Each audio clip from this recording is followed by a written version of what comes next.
let's turn this music down so you can hear me. Hey, happy Friday. Hope you got some good things planned for your weekend. If you're not a weekend working kind of person like me. Although I don't have big plans, we're going to probably play it by ear like we often do. We might drive somewhere random, go find something cool to see, or we might just work on the yard. I haven't done some things that need to be done, although it's not easy when you can barely walk. But we figure it out. And we're still in Strong Dad June. So today I'm going to feature another story, a strong dad, or just a good dad story. Just something I wasn't expecting to see from this particular news outlet, but it is a couple years old, but still. I still need to go through it because I want to talk about things other than rainbows. And nothing wrong with the rainbow, folks. Y'all do your thing, but that's not my thing. I'm a dad, and it's Dad Month. It's Strong Dad June. So that's what I'm gonna do for the entire month. I just gotta do it. And we'll still have the regular news and stuff, the trending things, the things that make you go, But every once in a while, you just got to do something positive. And I saw this Strong Dad June thing come up. Jimmy Hotep, thank you for bringing it to my attention. And I thought, damn, that's a good idea. And so we're going to keep doing it. All right? Does that sound good to you? It sounds damn good to me. It doesn't matter if it sounds good to you. I just hope it does because I think it's important. All right. That's it. Johnny, play the intro. Whoa, what was that? Johnny, now.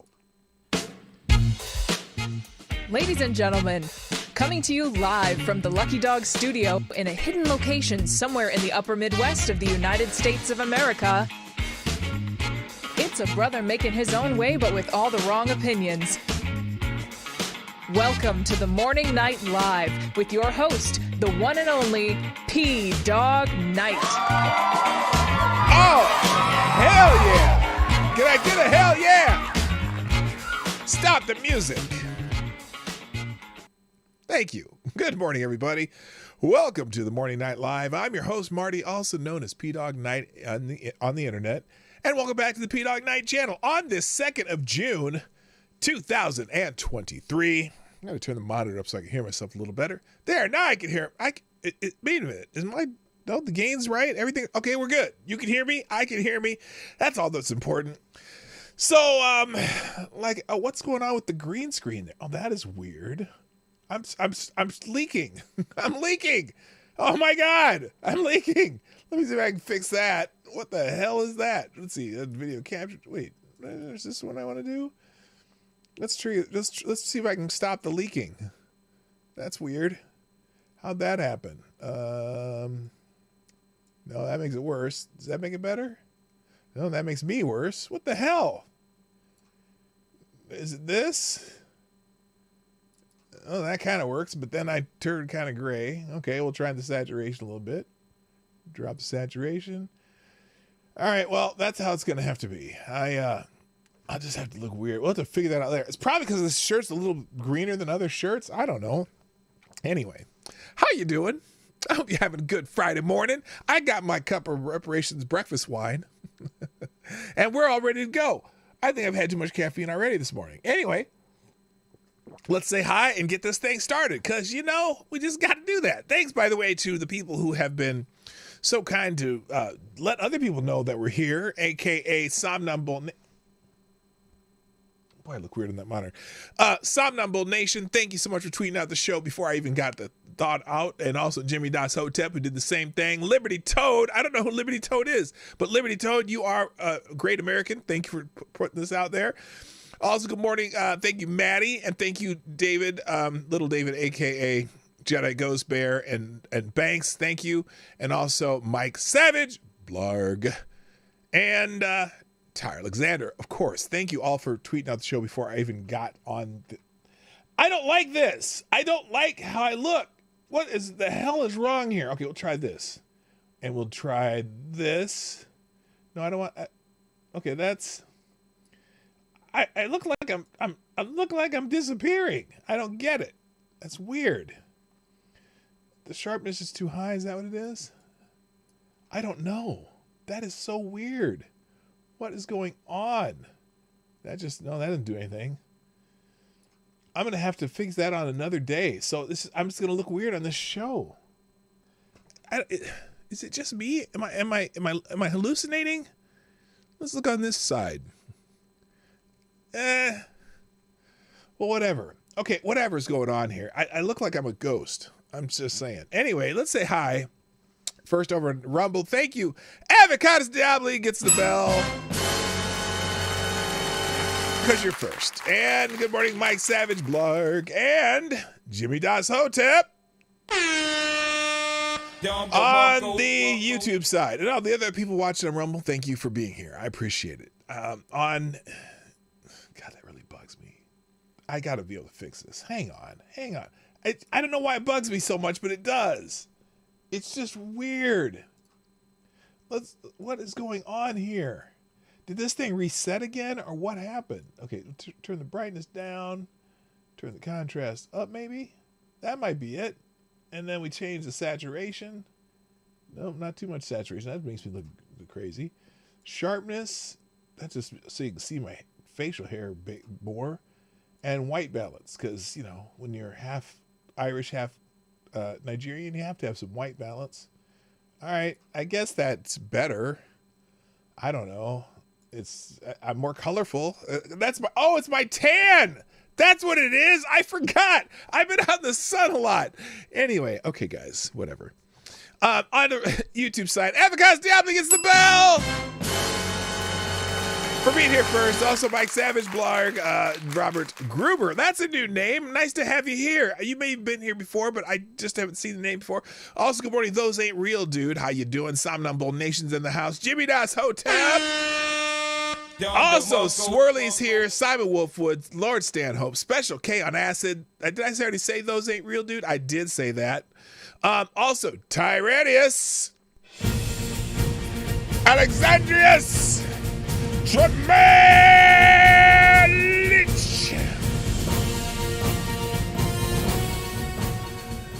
The person who has the longest theme song on the internet. Okay. Also, good morning to Lord Stanhope. What's up? Shady Grin. Chicago Mike's here. Don Julio, Gulf City Biker and Trash Man. What up?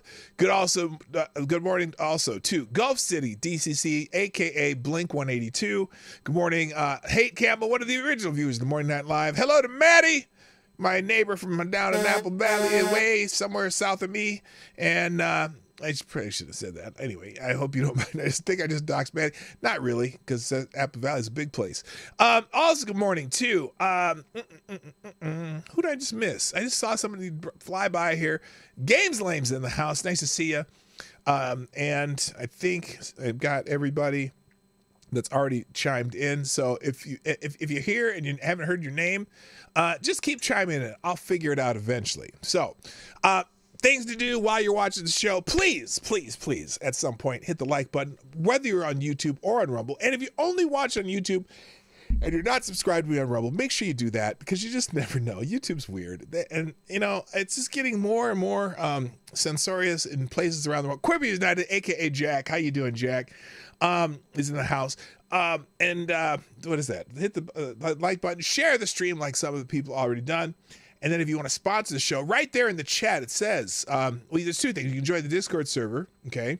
Also, share the stream with the people you interact with. It takes just a few clicks, starting with the share arrow down below. That's on YouTube. And there's also the thing that says, if you want to sponsor the show, where's the sponsor one? Why does the share thing keep coming up? The sponsor one is... Anyway, you can go to pdognight.live. That's the Streamlabs place. That's where you get on the Streamlabs superstar list. And also where the little clicker down here, this thing, that I try to do that for the week, because I'm going to be unemployed for about 2 months coming up here soon, thanks to a hip that got to be replaced. So I'm trying to have some weekly goals just to keep myself afloat and get some extra money put away, because we already paid for this vacation that we're going on, so I can't not go. So anyway, let's see. It's non-refundable. Ugh. Okay, shall we get into the show? how we say hi. I'm in Canada and south of P-Dog. LO. You might be. Let's see. No, let's see. Because some parts of Canada are south of me. Are you like in near the Detroit area or something? Because like, is it part of Canada, whatever? I know part of it's south of different points in the United States. Hello, Rotten Corpse. P-Dog Night. If we're talking about alternate things for June, I like the Jurassic June. Make June about dinosaurs. Well, no, it's yes, that's certainly something you could do, but we decided to talk about dads because it's Father's Day's in June, and men seem to be look, men seem to be, what's a good word for it? Unappreciated these days. And part of it may be due to the feminist movement, but the feminists, I don't blame I just look washed out.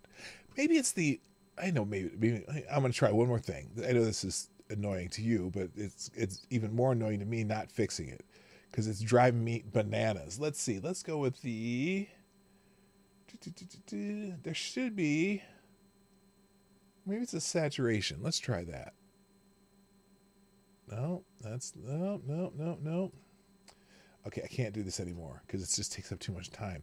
So, but I think men are underappreciated these days, even by their men. We don't respect men the way we used to. And men, as a class, for whatever reason, and even by the goofball lunatic losers that are male feminists, don't seem to understand that without men, most of us wouldn't be here. In fact, none of us would in some manner. But I mean, as far as survival, as far as our quality of living, as far as many things, all those women who say, "Oh, I don't need a man." Well, you need a lot of men. You need a lot of men to make your life as good as it is now, because it ain't happening without us.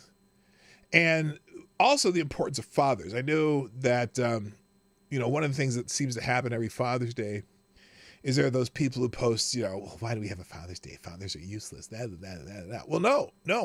Many of us as fathers are very fine people. And in fact, we make such an impact on kids' lives, our children's lives and other people's lives that you seem to fail to recognize the value of it. So we decided that since I'm not celebrating Pride Month, because I'm already proud of what I am and who I am, and who I sleep with is really irrelevant to who I am. But the fact that I've been able to shape lives as a father, hopefully shape lives as a grandfather, hopefully shape lives as a mentor and a coach and all the other things I do that I try to do my best to have an impact on kids. I think it's worth celebrating. And not just me, all of you who do the same. So let's get into the news, though, because there's some things that are happening and people are talking about that are fascinating to me. And so we'll get into some of the topics that are trending on Twitter, which is where I get most of my trending topics from. Now, I'm sorry that Tall Person isn't in the chat yet, because I think Tall Person would have brought us, this particular information. It is not only, it's not only Pride Month.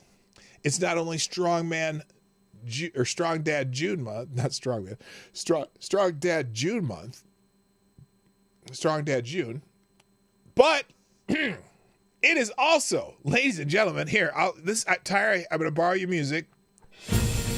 Ladies and gentlemen, it is National Donut Day! Yes! It's National Donut Day. This is trending #1 on Twitter right now. I don't know why. Maybe just because everybody loves donuts, and I'm fascinated by the idea that everyone is celebrating National Donut Day. It's #1 trending on Twitter. So here's the little Simpson donut shop that the police in Simpsons do. Hello, I said special. But people are seriously, look, wait a minute. Is every day not National Donut Day? There's a guy from the Kansas City Chiefs throwing a donut, and there's a Chicago Bear with a donut. And Dodge is celebrating National Donut Day with an ad. This is not even an ad. This is hilarious that they actually, you heard of a baker's dozen, but have you ever heard of a driver's dozen? So they're throwing some donuts in their heaped up, hotted up Chargers and Challengers. What did I say? Heaped up? That doesn't make any sense. But anyway, so happy National Donut Day. Here's some free donuts. 3 Dunkin', free boring one and a drink with a drink. Duck Donuts, free cinnamon sugar. Krispy Kreme's, free, no purchase needed. So you can get some free donuts today at some places. I know that, where was it? Was it down at, I think it was the Quick Trip stores, the KWIK Quick Trip stores. They're giving away a free Long John with the coffee, whatever. So anyway, types of donuts. I never heard of it. Ubi donut. There's crumb cake, blueberry cake, walnut, donut holes, vanilla. Well, these are just different kinds of frosty. French cruller. Those are weird. I don't really care for those. I do like a decent cake donut if it's not too dense. I do love the Boston cream filled, what are they? I don't even, whatever those things, those filled ones. I love the chocolate topping with the Boston cream in the middle. Those are tasty. Croissant donuts, those are not too bad. Old fashioned donuts, little dense for me, but sometimes I like them. Bear claws, maple bars, glazed twist, maple bar, Long John, and apple fritter. So that's a whole bunch of kinds of donuts. All right, a horrible day to start Atkins. Exactly, because it is National Donut Day. And I spent way too much time on that. But it's, ladies and gentlemen, National Donut Day. Come on, it's National Donut Day. Okay, stop that.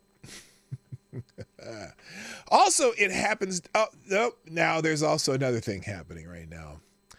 Apparently today there's a group called Moms Demand, the Moms Demand Action. And apparently today is National Gun Violence Awareness Day. Remember the families devastated by a crisis that claims innocent lives every day. The time is actually now. And of course, one of the top spokespeople for this day would be this chucklehead, Jimmy Kimmel. And it's funny because when they say national, hello, Jedi Ghost Bear and Attack Alpaca, by the way. When they say National Gun Violence Awareness Day, that's not really what they mean. Because, look, they're just trying to get rid of guns and the right to have guns for people. And it's what the whole interesting thing about this. And I'm not a gun guy. I got to be honest with you. I'm not. I have one gun. It's a rifle, and it's a trapdoor loading, one shot at a time type gun. But I understand people who like guns and use them and want them for their safety and whatnot. And the idea that they're going to try to ban one certain type of gun that's a rifle, which is kind of stupid. But anyway, I don't know why he's wearing the orange. I don't know why he's carrying a tangerine though. What the fuck does that mean? Anyway, that's what he tweeted. This doctor, Peter Masiakos, today I wear orange again for all the mothers and fathers have told their children have died a preventable death. Yeah, I mean, I understand look, if it brings awareness to violence it's not gun violence, it's people violence. Hello, Annalyn. It's people violence. So we got to fix people. We got to explain the importance of life. We got to stop, because I see even the stupid videos of fights and people are kicking people in the head and that could kill them. And then more people are killed with blunt force trauma than rifles. More people are killed by fists than rifles. So they're trying to, ban a rifle. But, and granted, if you're going to say, okay, if you're really consistent, then go ahead and try to ban handguns. Because that's what you really want to do. You want to ban all guns, but you're going to say, well, we'll start the slope with a certain type of rifle that has a scary looking extra features on it that really don't amount to anything because it's just basically a 223 or 556 bullet, You know, they don't do any more than any other rifle. So it's weird, but and also it's interesting how they'll talk about certain gun violence, but they'll stop talking about it if there's certain aspects of the crime in play. So that's as far as I'm going to go with that. But it is Wear Orange Day. So for those. Also trending is Angel Reese. Now, if you don't remember who Angel Reese is a college basketball player for the LSU Tigers, the national champions this year. And there's a little controversy when she did a little John Cena thing. She chased around Caitlin Bennett after they won the national championship just before the game ended. She's chased around trying to get their attention to do one of these John Cena things, right? And people thought it was controversial because she was, being a bad sport, and it was. And other people were saying, well, Caitlin Bennett did the same thing, or is it Caitlin Bennett? Whatever her name is, Caitlin something. She did the same thing in another game. But she didn't walk around chasing the girl around for 19 seconds trying to throw it in her face. She did it one time and boom, she's gone. And I don't care about trash talking sports, even if the girls do it, although I never taught any of my kids, never allowed to. My kids even, got anything to close to unsportsmanlike, and I would oh, you're sitting on the bench for a little bit. We're gonna have a chat. But whatever. Anyway, the reason she's trending is because she's making an appearance in a Cardi B video. She's I'm not gonna play it, but anyway, Cardi B's gonna always hold her own on a feature, and the Angel Reese cameo. Everyone's excited that Angel Reese is making a cameo in Cardi B's video, and that's why she's trending. Okay. Whatever. Anyway, I don't have anything against Angel Reese. Hope the girl has another successful season next year. I hope she graduates and goes on to do bigger, better things. By the way, she has a huge Instagram following. She's like one of those Instagram girls. Not those girls, but she's just on Instagram and has a huge following. People like her. She seems, look. Anyway, I'm not going to go anywhere with that. Good morning, Reese Donald. The other girl did it to her own friends. The second girl targeted one girl for the entire game. Well, yeah, they were all yapping at is it Caitlin Bennett? Is that her name, from Iowa? She's the superstar, the Steph Curry of women's college basketball. Everyone's after her because she look, the girl dropped 30 on your head, and still, they lost, but she still dropped 38 and 6 on your head. She torched you all. Just the other great player in Iowa got in foul trouble. Two of the other really good players in Iowa got in foul trouble, who do all the rest of the scoring, and so that was probably the difference in the game. But she still dropped 30 on your ass. Caitlin Bennett. Yeah, isn't that a girl's name? Yeah, it is. Caitlin.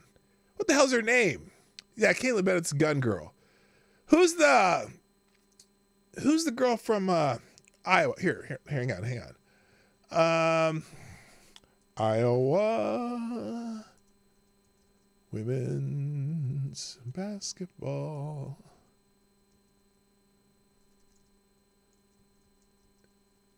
Caitlin. Her name is Caitlin Clark. I'm sorry, not Caitlin Bennett. Yeah, Caitlin Bennett's gun girl. Caitlin Clark. Caitlin Clark lit everybody up in that tournament. She averaged what? Didn't she average 32? She averaged 32 points, 10 rebounds and 8 assists for the NCAA tournament. That's unbelievable. Granted, it's women's basketball and they're playing, look, they're the top of the college women's basketball sports, whatever. The girl can play, and she lit them up. So anyway, enough about her. Next, what else is trending? Harvard is trending now. I cannot figure out what the hell is going on at Harvard University. And the reason I say I cannot understand what the hell is going on at Harvard University, well, Because first, they took that clown David Hogg into Harvard, and David Hogg has recently graduated from Harvard University, which is amazing because he had like a 1200 SAT score. I mean, he was dumb as, he didn't have a high grade point average in high school. He did terrible on his SATs.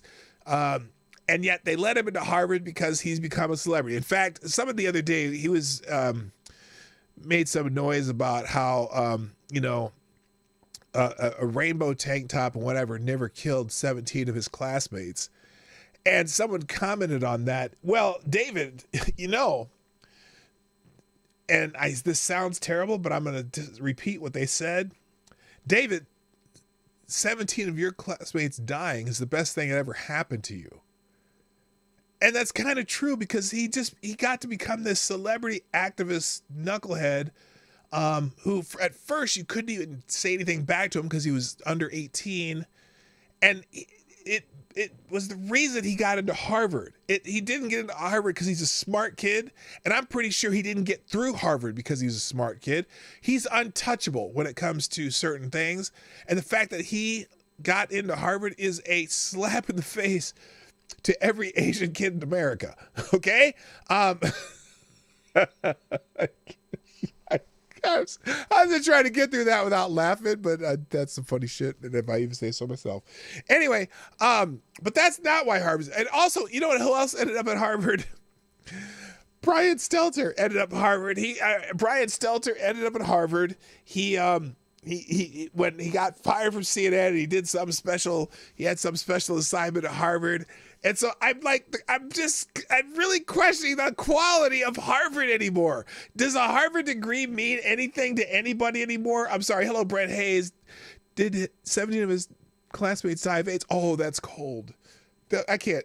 No. Anyway, but now the latest is the former mayor of Chicago, the woman who just got ousted as the mayor of Chicago, is now landing a teaching gig at Harvard after leaving office. And I have to ask the most important question ever about this situation is, why?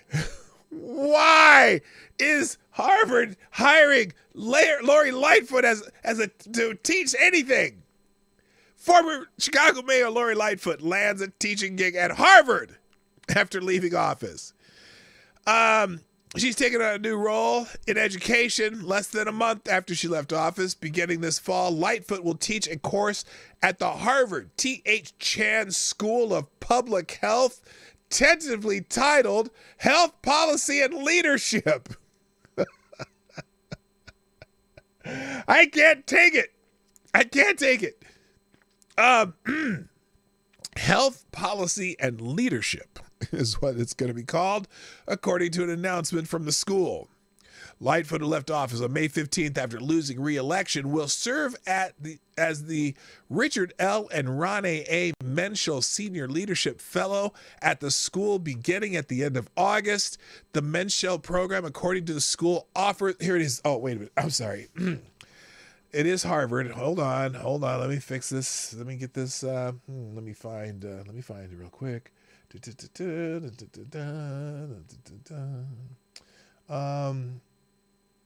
Oh, there's no. Well, here. Let's go. Classical.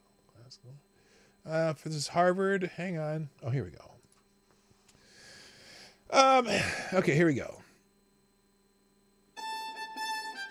No. That ain't it. Let's try this one. Here we go. The perfect. Oh, where am I at? Okay. The Menschel program offers a rare opportunity for those who have recently served in top-level positions in government, multilateral institutions, nonprofit organizations, and journalism to spend time at the school mentoring and teaching students who aspire to similar roles. Lightfoot will hold a regular office hours. to meet with students, faculty, and staff during her time on campus.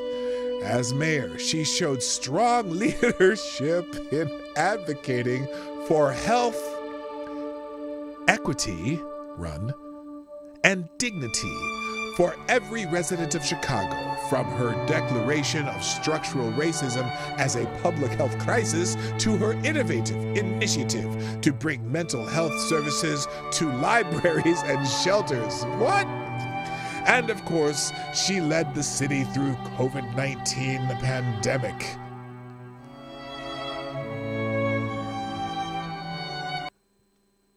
Really? Really? Really? What, de Blasio is a professor at Harvard too? Harvard is nuts. Harvard is straight balls nuts. I'm sorry. Lightfoot celebrated the news on Twitter, writing, "I've always loved teaching, and the opportunity to get back to it is something I'm excited about. Looking forward to sharing the experiences and perceptions I've learned through one of the most challenging times in American history with the Harvard community."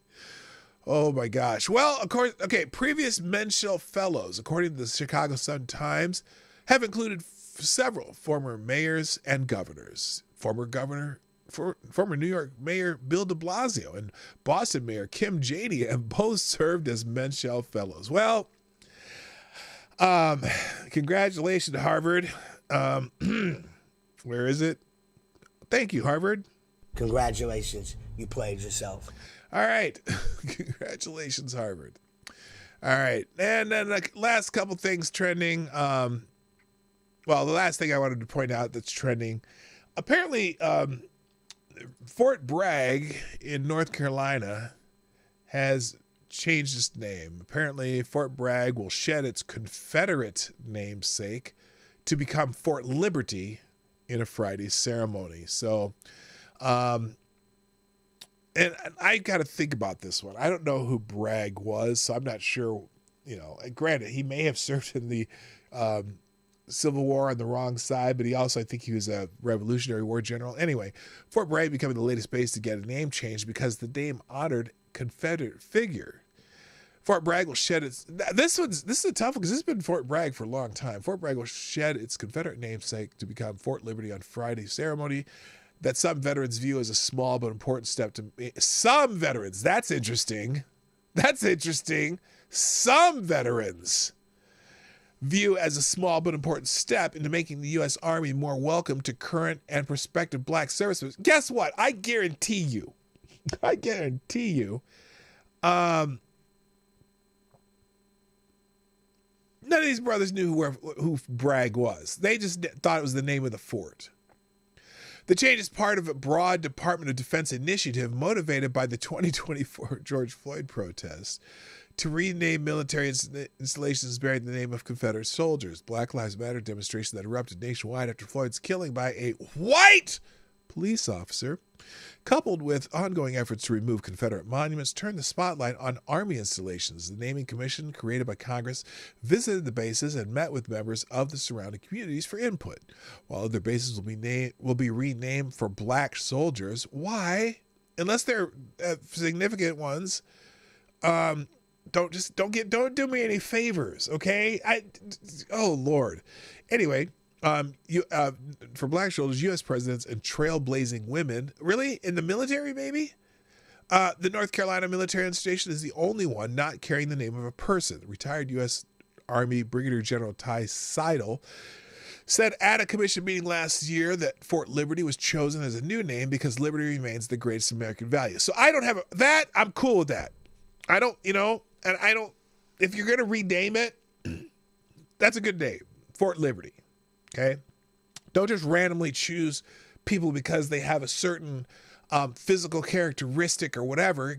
Name it for something that's important to the United States of America or someone who's done something significant for the United States of America. And I don't know, I'm not saying that the names they've used in other places haven't, but I hope they do. Okay. Let's see, the cost to rename Fort Bragg, one of the largest military installations in the world by population, will total about $6.37 million, according to a commission report, because they got to change the name on everything there. Fort Mulvaney? Oh, hell no. Oh, God. Stop it, Lord Stanhope. I saw someone put Fort Pride. Okay, come on. Bring it. All right, here we go. Here we go, chat. Think of the names. I see Fort Servitude. I see Fort Mulvaney. Oh my God. And I saw Fort Pride. Anyone else? Fort Bragg was named after Confederate General Braxton Bragg. Okay. And I don't, whatever. That's cool. He's on the losing side. They can rename it, but rename it something important. Fort Queer? No. The North Carolina base was originally named in 1918 for General Braxton Bragg, a Confederate general from Warrenton, North Carolina, who is known for owning slaves and losing key Civil War battles that contributed to the Confederacy's downfall. So why did they name it after him? Why'd they name it after him in the first place then? Fort Pandering. That's a good one. Fort Gallica. I like that game. If that's the one you're thinking of. Fort D's. And Fort Reparations. Very good. Several military bases were named after Confederate soldiers during World War I and World War II as part of a demonstration of reconciliation with white Southerners amid broader effort to rally the nation to fight as one, said Nina Silber, a historian at Boston University. It was kind of a gesture of, yes, we acknowledge your patriotism, which is kind of absurd to acknowledge the patriotism of people who rebelled against the country. Well, okay, look.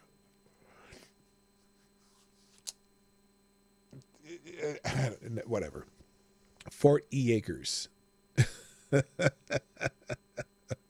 Fort Butt Piracy. Come on, what is that? Fort Featherweight. Okay, anyway. The original naming process involved members of local communities, although black residents were left out of the conversations. Bases were named after soldiers born and raised nearby. No matter how effective they performed their duties, Bragg is widely regarded among historians as a poor leader who did not have the respect of his troops. Well, then, good. That's probably a good one to rename then. I'm fine with that. Anyway, you read the rest about that. But anyway, that's trending. That is, and also Bag, B-A-G-E-A, because somebody spelled brag wrong and people kept running with it. So that's why Fort Liberty or Fort Bragg are trending today. All right, let's get into our main topic, which is the top. Oh, I'm sorry. Wait, I lied. One more thing that's been trending over the last couple of days. What is a woman has been trending. All day yesterday it was trending, and it's still, people are talking about it today. And the reason what is a woman is trending is because the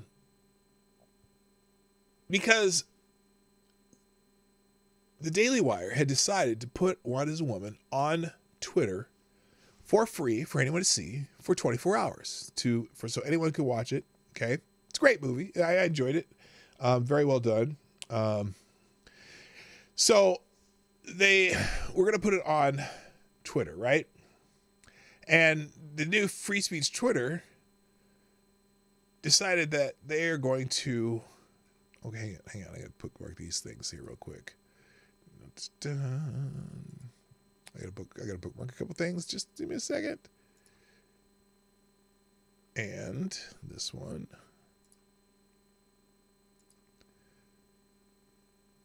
All right.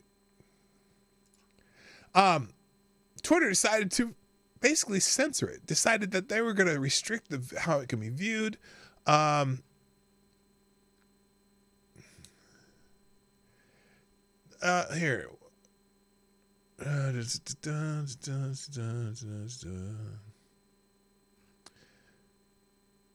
Where is it?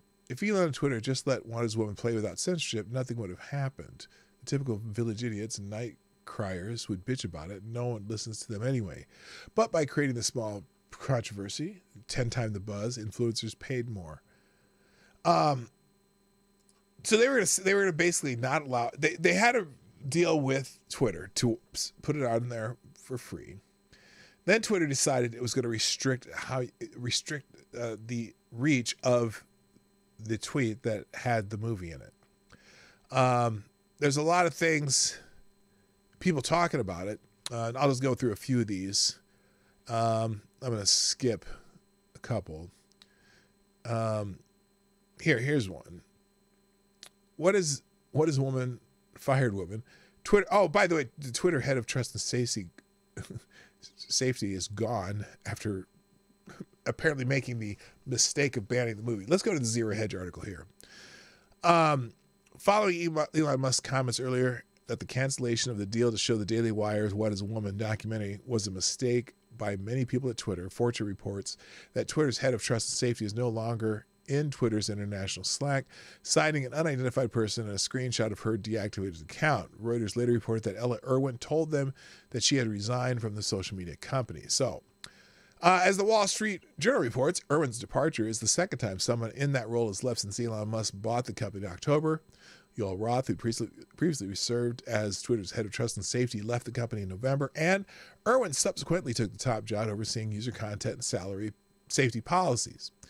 Irwin had joined Twitter about a year ago, declined to comment Thursday on the reasons for her decision to leave Twitter. She said in an interview she felt she always had been honest in her work, presumably by her definition of honest. Musk noted briefly in a response to questions about the ban or throttling of the documentary, it was being fixed.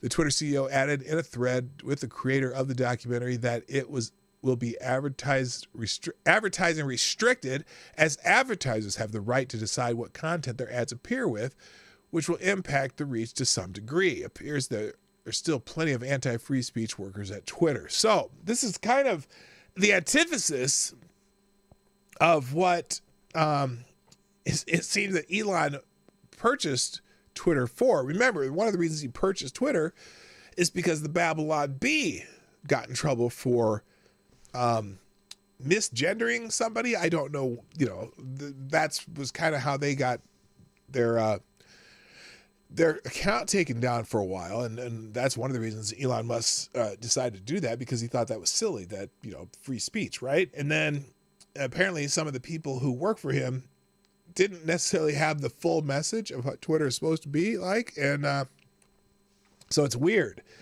that that's happening. So here is Robbie Starbuck. Despite Elon Musk promising that the Daily Wire film What is a Woman by Matt Walsh blog would not be censored, it seems someone at Twitter staff chose to censor it anyway less than 20 minutes after it was posted. You can't even comment. Whoever did this should be fired. So that happened when they posted it. So Elon Musk replied, "We're updating the system tomorrow so that those who follow Real Daily Wire will see this in their feed, but it won't be recommended to non-followers, nor will any advertising be associated with it." Ian Miles Chung replies, "The visibility issue prevents it from even being commented on at the moment. It should be shareable on timelines too."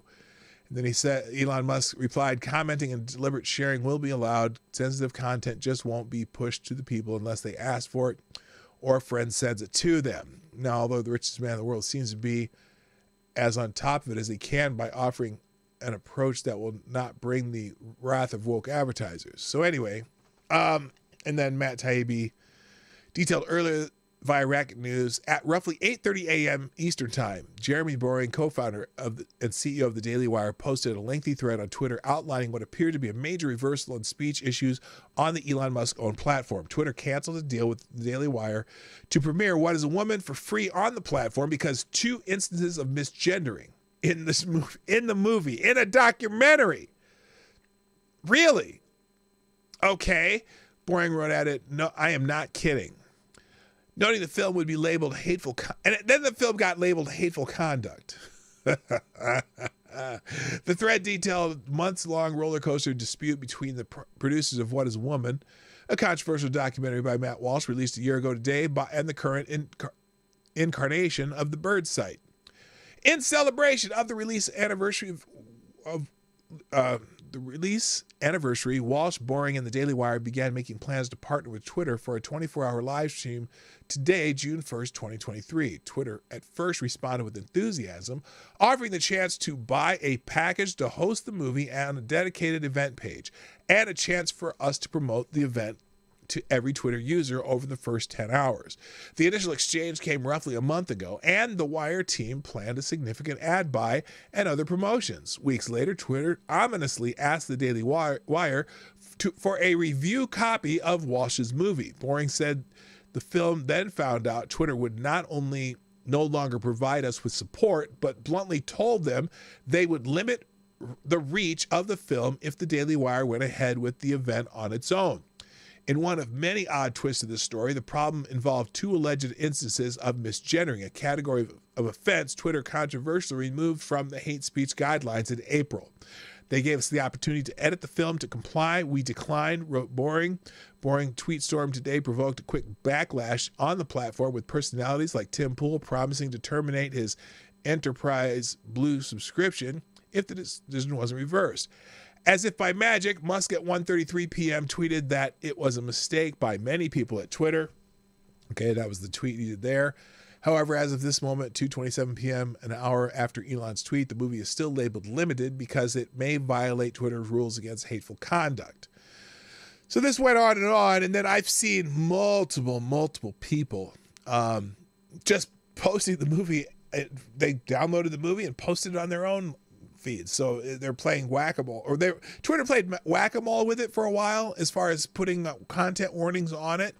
And so there's several people who have it posted. There's just the whole movie on Twitter, and several people who have it where it says this is prospectively harmful content, whatever.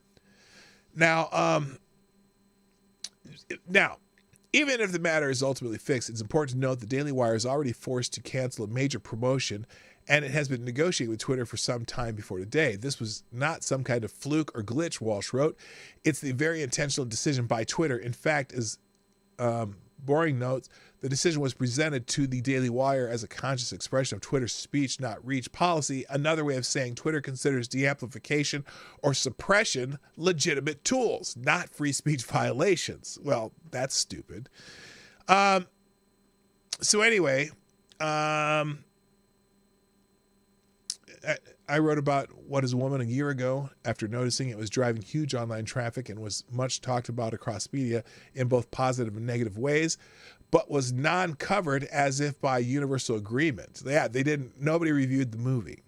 The subject matter was so taboo, people are afraid to mention it, even to denounce it. The most prominent outlets who've admitted to watching it, I wrote on June 8th, 2022, have names like the Christian Post, Spectator Australia, and despite a 96% audience rating, the movie ended up ranked as Rotten Tomatoes' #1 most watched film at home, downloaded in 70 countries, but garnered virtually 0 mainstream reviews. So that's wild. So you can still watch it. There's plenty of people who have it posted in their feeds today on Twitter, if you want to watch that.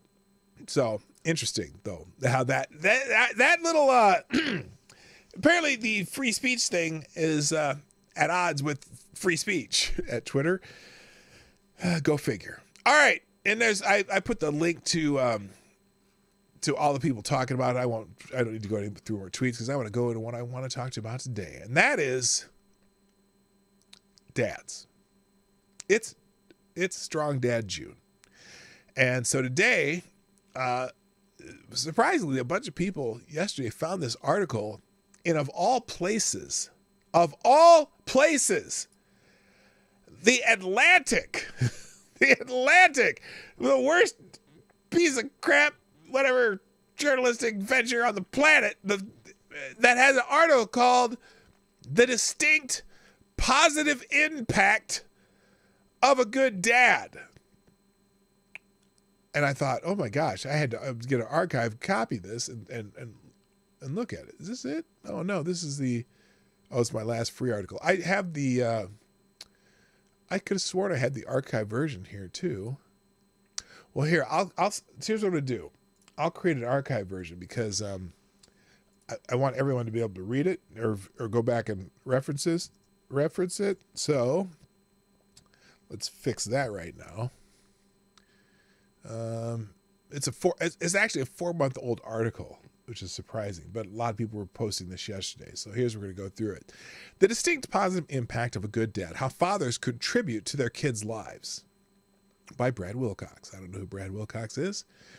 Are dads dispensable? A lot of scholars and writers weighing in on fatherhood these days have come to the conclusion that they are. As Jennifer Aniston, for example, once put the point in the high-profile context of a press conference, quote, "Women are realizing it more and more, knowing that they don't have to settle with settle with a man just to have a child. Well, good for them. I don't need a man.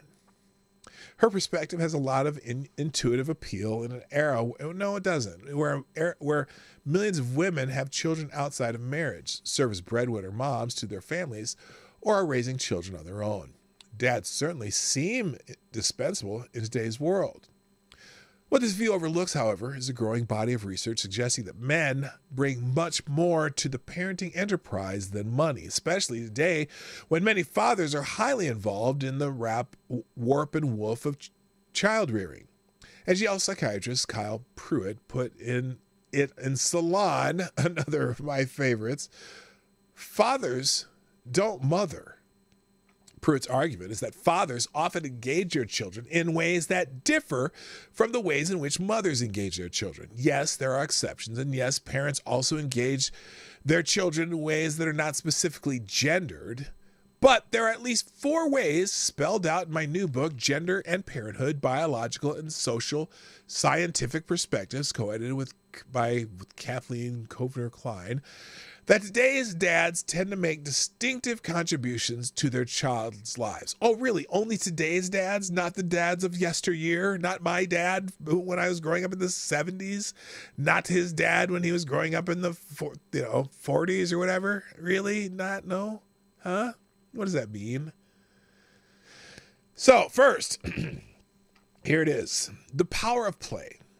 With infants and toddlers, father's hallmark style of interactions is physical play that is characterized by arousal, excitement, and unpredictability, writes psychologist Ross Park, who has conducted dozens of studies on fatherhood, included a study of 390 families that asked mothers and fathers to describe in detail how they played with their children.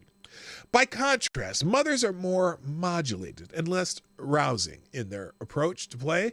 From a Saturday morning spent roughhousing with 4-year-old son to a weekday afternoon spent coaching middle school football, fathers typically spend more of their time engaged in vigorous play than do mothers, and play a uniquely physical role in teaching their sons and daughters how to handle their bodies and emotions on and off the field. Psychologist John Snarty put it this way in a book, How Fathers Care for the Next Generation. Children who roughhouse with their fathers quickly learn that biting, kicking, and other forms of physical violence are not acceptable. Oh, they actually learned something from their fathers. Good.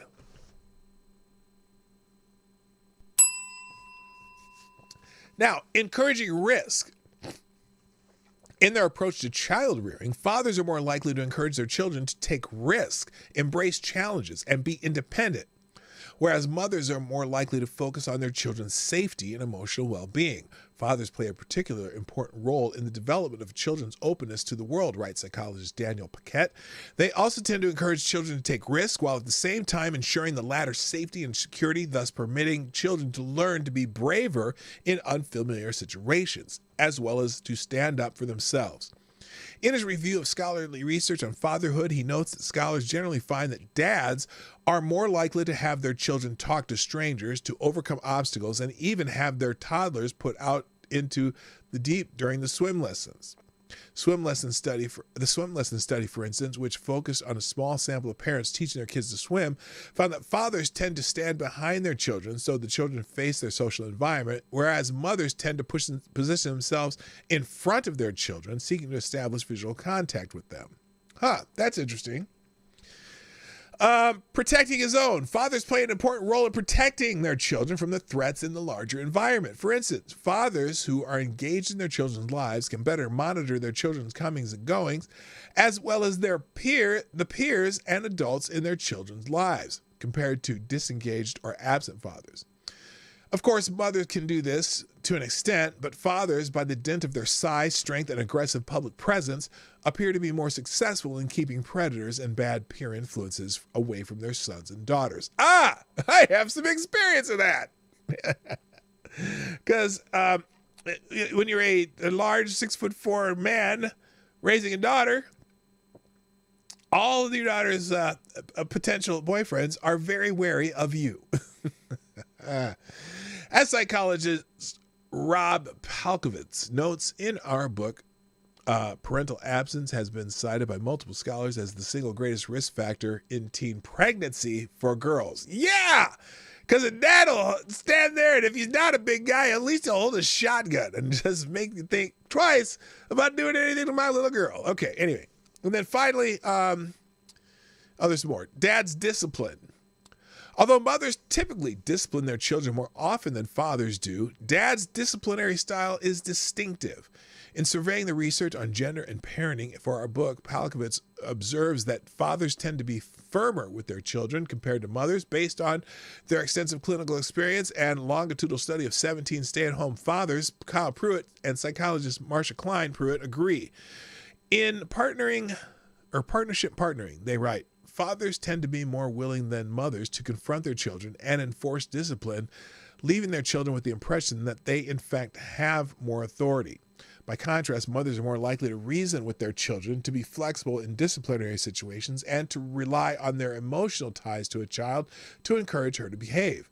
In their view, mothers and fathers working together as co-parents offer a diverse yet balanced approach to discipline. So in other words, dad's not just going to say, oh, that's okay. That's okay. I hope you have good feelings. Dad's going to say, shut the fuck up and listen. Learn to respect authority. Okay, got it. Now, the difference good dads make. The contributions that fathers make to their children's lives can be seen in 3 areas: teenage delinquency, pregnancy, and depression. Here, to illustrate the connection between fatherhood and child well-being, I compare the adolescent boys and girls who fall into one of 4 categories.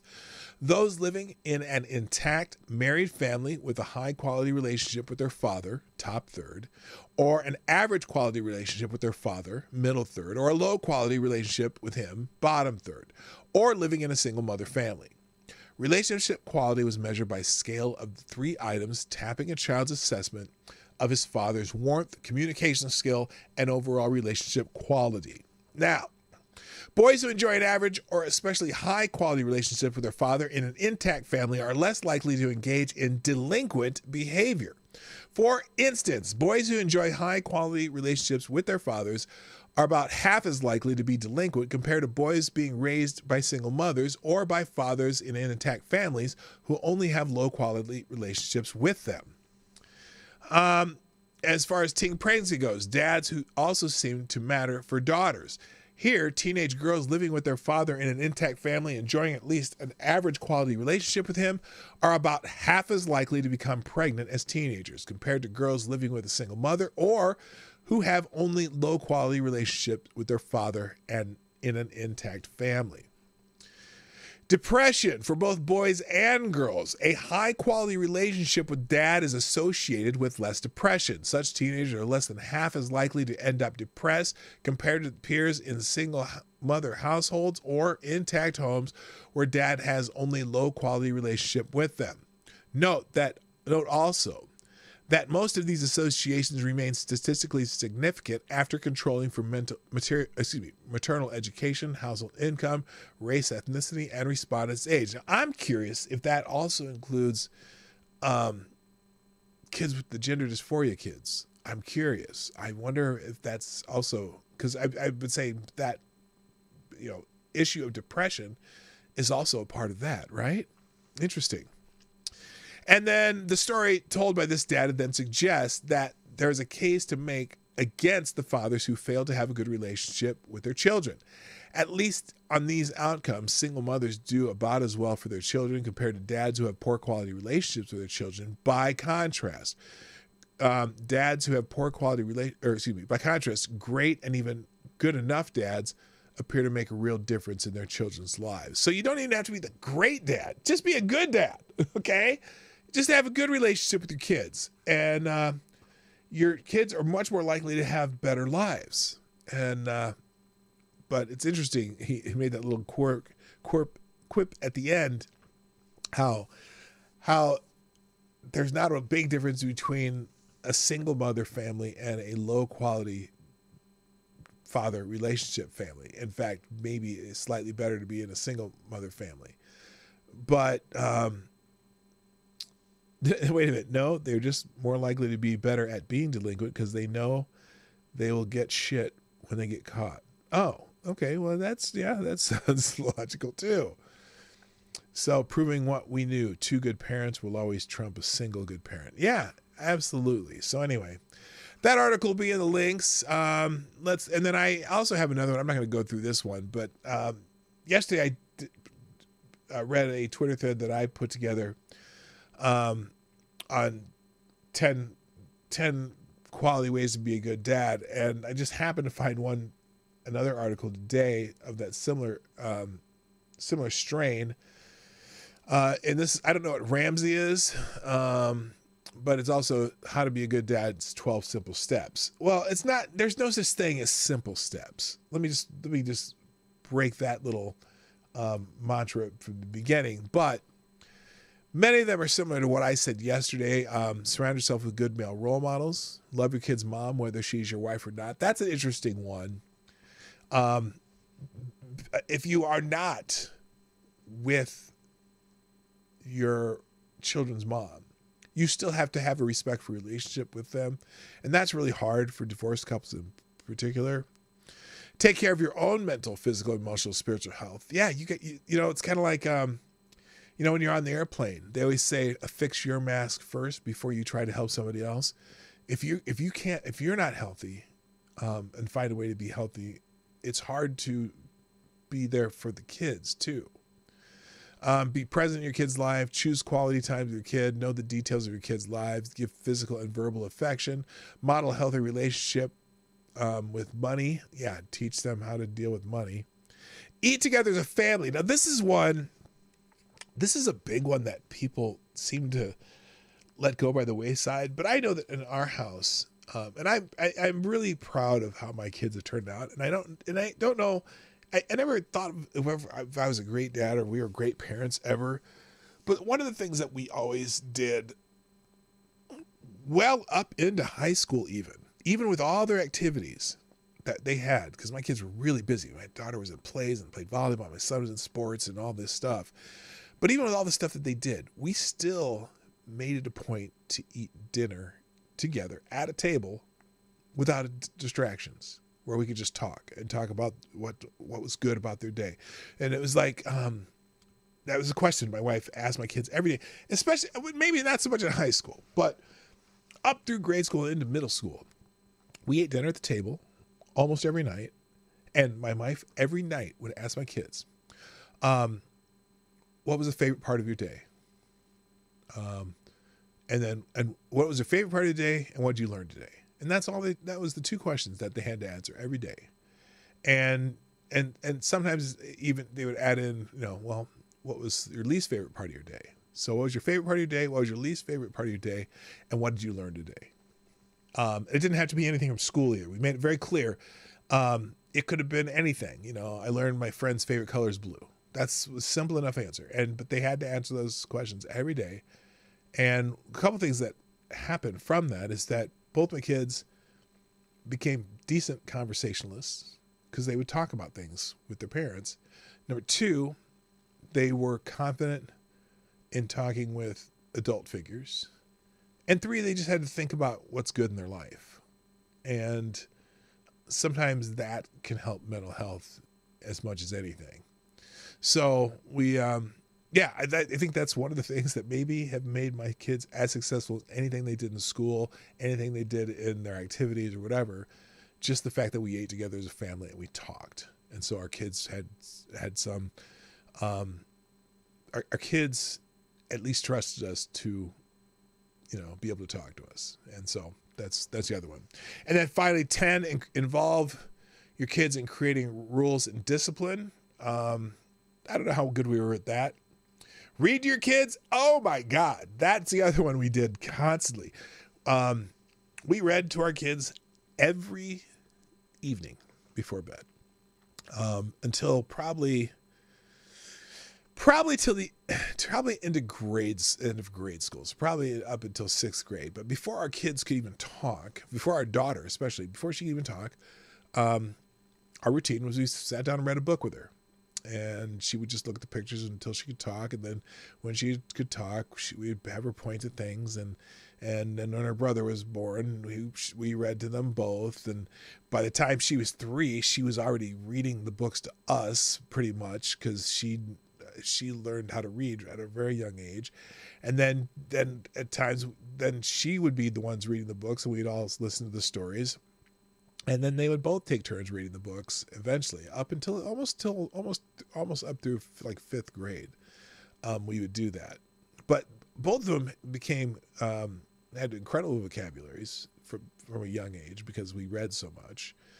And it really helped them just so much in school. And it was just one of those times, it's that little bit of family time that you have together that is special. I don't even know how much they remember us doing that. Although I do know that my daughter now, I think she reads to her baby. They have books everywhere, and I see them, and the baby already has favorite books, so that's a good thing. So anyway, but they say part of being a good dad is allowing your kids to take. Reading to your kids is an incredible bonding experience. It's nurturing on a mental, emotional, intellectual, and physical level. Make a regular practice of reading before bed or on the weekends. As your kids get older, have them read to you, which we did that too. The key here is to actually stay awake, and dads have this superpower ability to fall asleep within seconds of laying down. It happens to me too, brother. Yeah, I have that superpower myself. And then finally, don't overparent. Part of being a good dad is allowing your kids to take appropriate risks. We have to choose to let go of our anxiety and let our kids learn from experience as they gain autonomy in the world. My wife is super wise about this. The other day, my son was climbing a tree and started to get too high for my comfort level.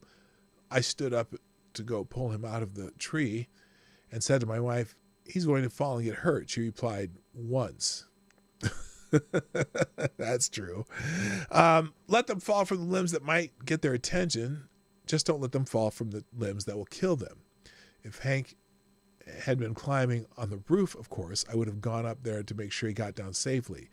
But when we rob children of natural consequences, we steal from them their ability to navigate an increasingly messy and complex world. So, and then they added something there at the end, though. But I'll leave, again, this is another one that I'll have in the links today, which will be in the chat right during the outro when we close the show out. Other things I'm not necessarily getting to fully, but let's go through them. I found the article that Sarah gave me the other day about the rise of Latino white supremacy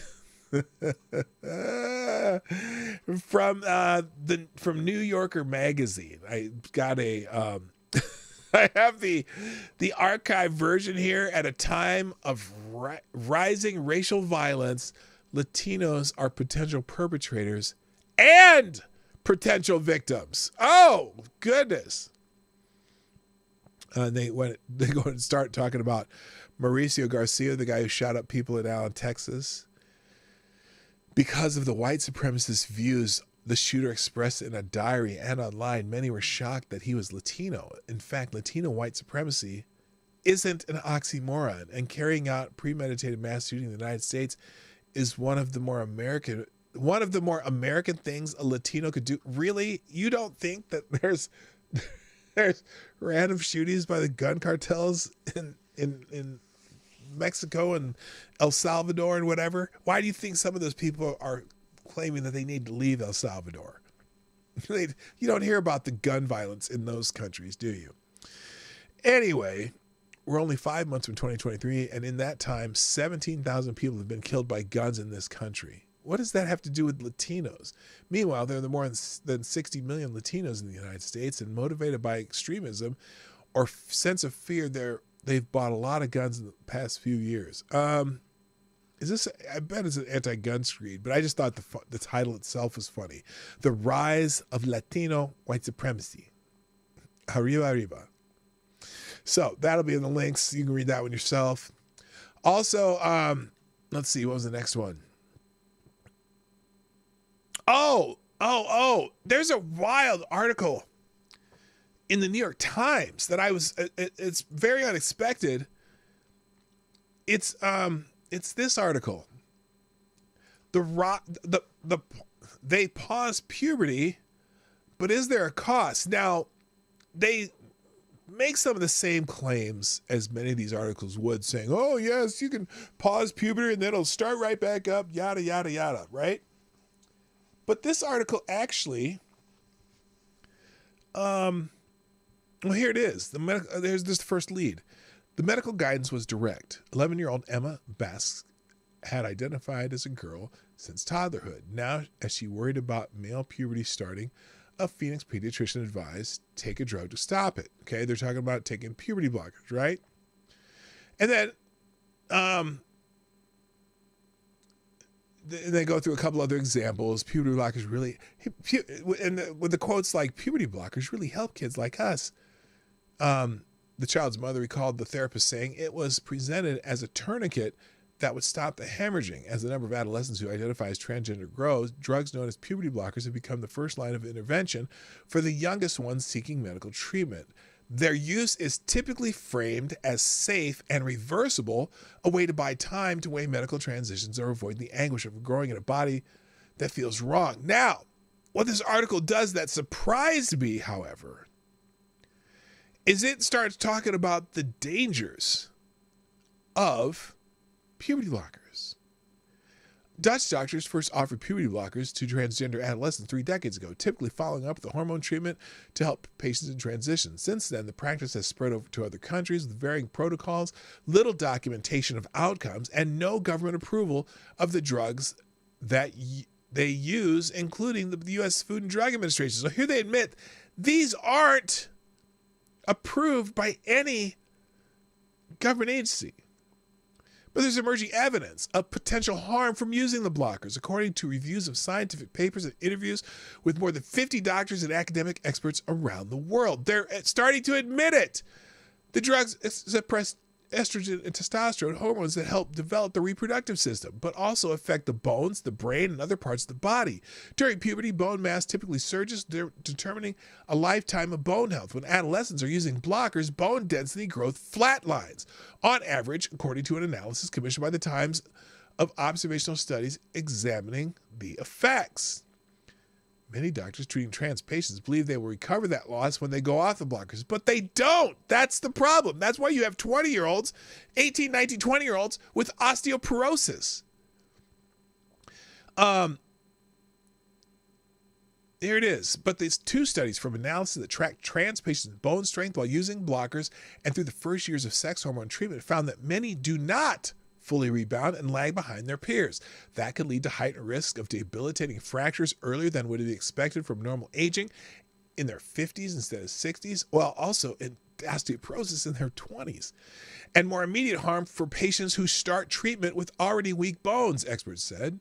There's going to be a so this article is it New York Times? It is the New York Times, right? Yeah, New York Times is actually telling the truth about puberty blockers. Now,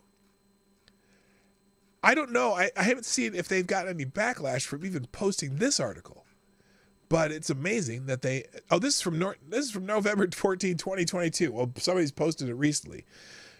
So anyway, put that one in your file, and when someone tells you puberty blockers are safe, even the New York Times has concerns about it. All right, what the hell happened there? Why is it? Oh, I see what happened there. So anyway, I think that's it. Do I have any others? Oh. If you want a good laugh too, let me just one more New York Times thing, just to get them off. So don't think the New York Times is off the hook. Listen to this, and guess what's happening right now when you read this, okay? Tell me what you think is happening as I read this next tweet and show you the opinion piece that accompanies it. Here it is.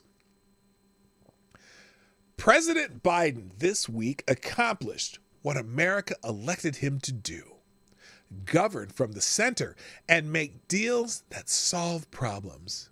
Biden's inaugural vow to work across the aisle sounded far-fetched. Not so much anymore, writes David Ignatius in his opinions. Now,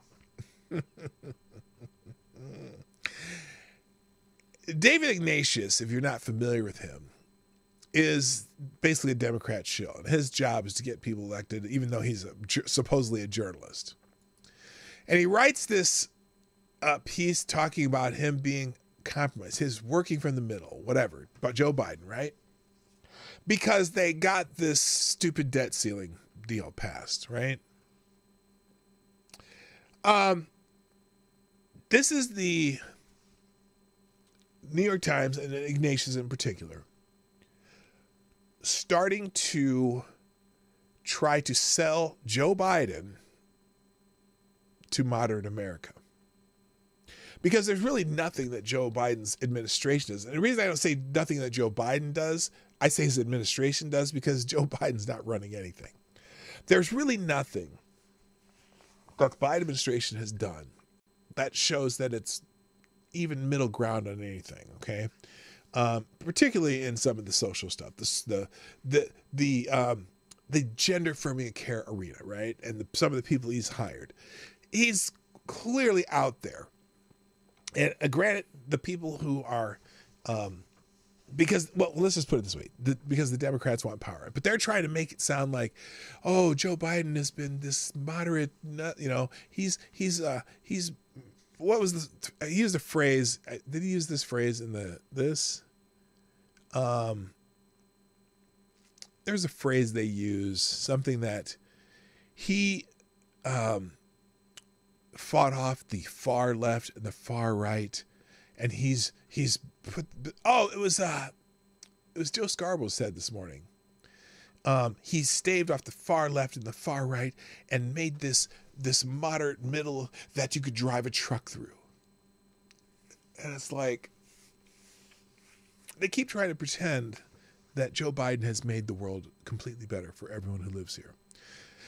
And he really hasn't. But this is one of those articles that shows you they're going to try to do that. They're going to try to paint Joe Biden as this moderate, this deal maker, this person who's compromised. Oh, he's compromised so much on so many things that he has something for everybody. Get the fuck out of here. But if you want to read this nonsense, you're welcome to. But I can't because I'm out of time. So anyway.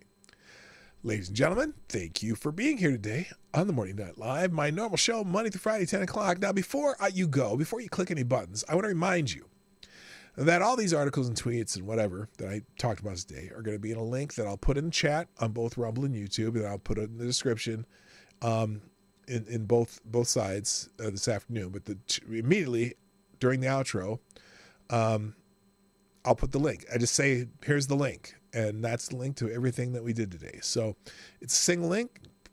Click it once, one page, everything listed on one page. Also, before you go, if you haven't done so, hit the like button, share the stream. You can sponsor the show 24 hours today. No sponsors today, but that's okay. We did not make our goal this week, but we'll put up a new goal next week and see if we can hit that. Just get anticipation for a long recovery period for myself. That's cool.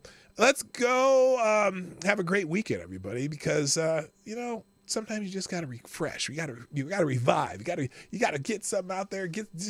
Go smell the grass or smell the air and touch the grass, whatever. Or you can, depending where you live, you can smell the grass and touch the air. I don't know. Anyway, I hope you all have a great weekend. I got to go. Thanks for being here. My name's P-Dog Knight, and I'm out of here. Bye-bye. Have a great weekend.